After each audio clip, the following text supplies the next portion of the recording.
Hello, my name is Erika. And I'm Martin. Welcome to today's tutorial of non-separable phrasal verbs.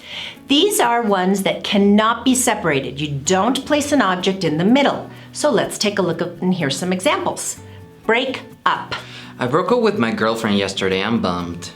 Go out. I'm going out with my sister next weekend to the movies.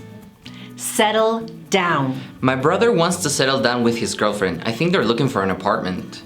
Move away. My neighbors are super noisy. I hope they move away. Write back. I emailed my resume and they haven't written back. Hang out. I like to hang out with my coworkers at Harmon Hall because they are lots of fun. So, come get to know everybody here at Harmon Hall, Puebla Juárez, 242-4158.